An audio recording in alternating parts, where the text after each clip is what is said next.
สวัสดีครับทุกคนขณะนี้นะครับผมอยู่ที่สพ.หนองโดน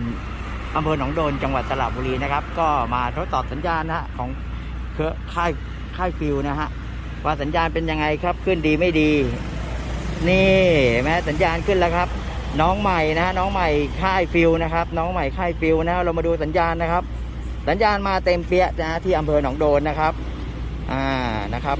โอเคครับผมด้วยความขอบพระคุณครับสัญญาณมาเต็มนะมาดีนะครับขอบคุณครับ